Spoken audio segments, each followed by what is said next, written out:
In computer science, the process calculi are a diverse family of related approaches for formally modeling concurrent systems. Process calculi provide a tool for the high-level description of interactions, communications, and synchronizations between a collection of independent agents or processes. They also provide algebraic laws that allow process descriptions to be manipulated and analyzed, and permit formal reasoning about equivalences between processes. Leading examples of process calculi include CSP, CCS, ACP, and LOTOS. More recent additions to the family include the pi calculus, the ambient calculus, pepper, the fusion calculus, and the join calculus. Essential features. While the variety of existing process calculi is very large, there are several features that all process calculi have in common. Representing interactions between independent processes as communication, rather than as modification of shared variables.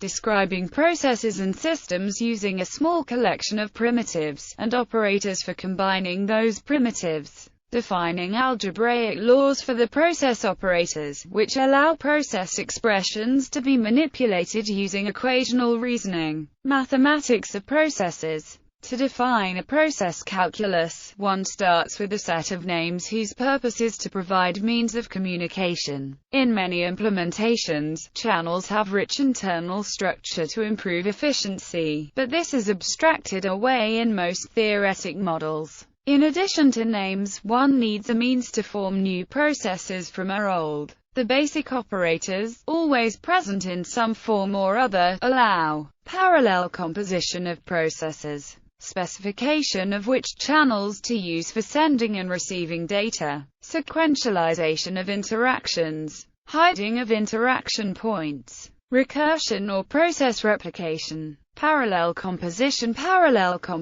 of two processes and, usually written, is the key primitive distinguishing the process calculi from sequential models of computation. Parallel composition allows computation in and to proceed simultaneously and independently, but it also allows interaction, that is synchronization and flow of information from to on a channel shared by both. Crucially, an agent or process can be connected to more than one channel at a time. Channels may be synchronous or asynchronous. In the case of a synchronous channel, the agent sending a message waits until another agent has received the message. Asynchronous channels do not require any such synchronization. In some process calculi, channels themselves can be sent in messages through channels, allowing the topology of process interconnections to change. Some process calculi also allow channels to be created during the execution of a computation. Communication interaction can be a directed flow of information. That is, input and output can be distinguished as dual interaction primitives. Process calculi that make such distinctions typically define an input operator and an output operator, both of which name an interaction point that is used to synchronize with a dual interaction primitive. Information should be exchanged. It will flow from the outputting to the inputting process. The output primitive will specify the data to be sent. This data is. Similarly, if an input expects to receive data, one or more bound variables will act as placeholders to be substituted by data when it arrives.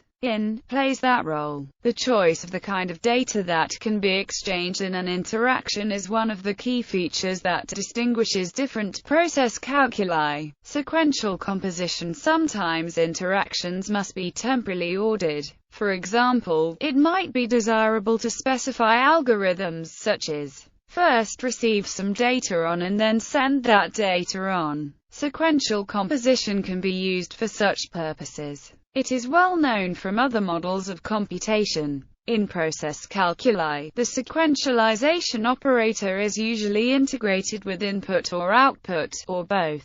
For example, the process will wait for an input on. Only when this input has occurred will the process be activated, with the received data through substituted for identifier. Reduction semantics. The key operational reduction rule, containing the computational essence of process calculi, can be given solely in terms of parallel composition, sequentialization, input, and output. The details of this reduction vary among the calculi, but the essence remains roughly the same. The reduction rule is. The interpretation of this reduction rule is: the process sends a message, here, along the channel. Duly, the process receives that message on channel. Once the message has been sent, becomes the process, while becomes the process, which is with the placeholder substituted by the data received on. The class of processes that is allowed to range over as the continuation of the output operation substantially influences the properties of the calculus. Hiding processes do not limit the number of connections that can be made at a given interaction point, but interaction points allow interference. For the synthesis of compact, minimal and compositional systems, the ability to restrict interference is crucial. Hiding operations allow control of the connections made between interaction points when composing agents in parallel. Hiding can be denoted in a variety of ways. For example, in the calculus the hiding of a naming can be expressed as, while in CSP it might be written as. Recursion and replication. The operations presented so far describe only finite interaction and are consequently insufficient for full computability, which includes non-terminating behavior. Recursion and replication are operations that allow finite descriptions of infinite behavior. Recursion is well known from the sequential world. Replication can be understood as abbreviating the parallel composition of a countably infinite number of processes. Null process. Process calculi generally also include a null process which has no interaction points. It is utterly inactive and its sole purpose is to act as the inductive anchor on top of which more interesting processes can be generated. Discrete and continuous process algebra. Process algebra has been studied for discrete time and continuous time. History. In the first half of the 20th century, various formalisms were proposed to capture the informal concept of a computable function, with mu recursive functions, Turing machines and the lambda calculus possibly being the best known examples today. The surprising fact that they are essentially equivalent, in the sense that they are all encodable into each other, supports the Church-Turing thesis. Another shared feature is more rarely commented on. They all are most readily understood as models of sequential computation. The subsequent consolidation of computer science required a more subtle formulation of the notion of computation, in particular explicit representations of concurrency and communication. Models of concurrency such as the process calculi, Petri-Nets in 1962, and the actor model in 1973 emerged from this line of enquiry. Research on process calculi began in earnest with Robin Milner's seminal work on the calculus of communicating systems during the period from 1973 to 1980. CAR. Hawes communicating sequential processes first appeared in 1978, and was subsequently developed into a full-fledged process calculus during the early 1980s. There was much cross-fertilization of ideas between CCS and CSP as they developed. In 1982 Anne Bergstra and Jan Willem Klopp began work on what came to be known as the algebra of communicating processes,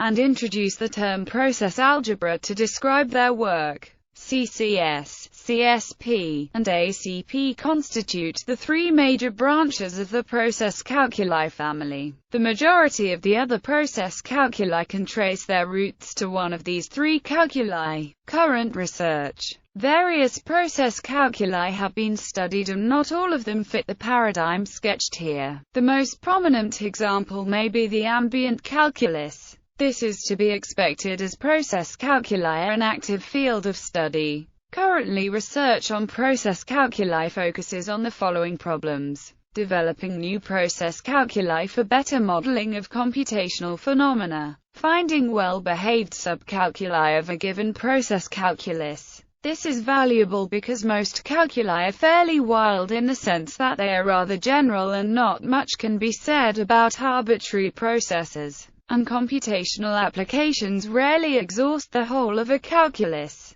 Rather, they use only processes that are very constrained in form. Constraining the shape of processes is mostly studied by way of type systems, logics for processes that allow one to reason about arbitrary properties of processes, following the ideas of Hoare logic. Behavioral theory. What does it mean for two processes to be the same? How can we decide whether two processes are different or not? Can we find representatives for equivalence classes of processes? Generally, processes are considered to be the same if no context, that is, other processes running in parallel, can detect a difference. Unfortunately, making this intuition precise is subtle and mostly yields unwieldy characterizations of equality. Bisimulations are a technical tool that aids reasoning about process equivalences. Expressivity of calculi. Programming experience shows that certain problems are easier to solve in some languages than in others.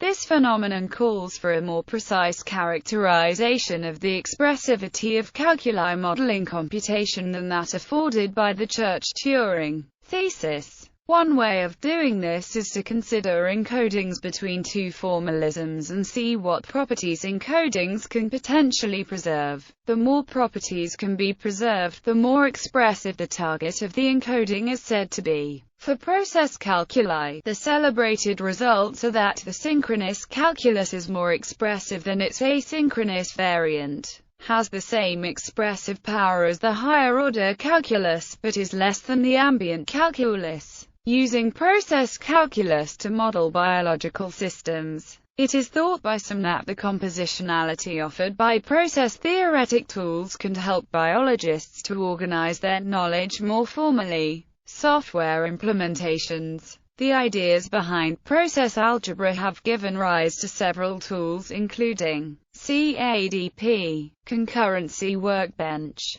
MCRL2 toolset. Relationship to other models of concurrency. The histromanoid is the free object that is generically able to represent the histories of individual communicating processes. A process calculus is then a formal language imposed on a histromanoid in a consistent fashion. That is, a histromanoid can only record a sequence of events, with synchronization, but does not specify the allowed state transitions. Thus, a process calculus is to a histromanoid what a formal language is to a free manoid. The use of channels for communication is one of the features distinguishing the process calculi from other models of concurrency, such as Petri nets and the actor model. One of the fundamental motivations for including channels in the process calculi was to enable certain algebraic techniques, thereby making it easier to reason about processes algebraically.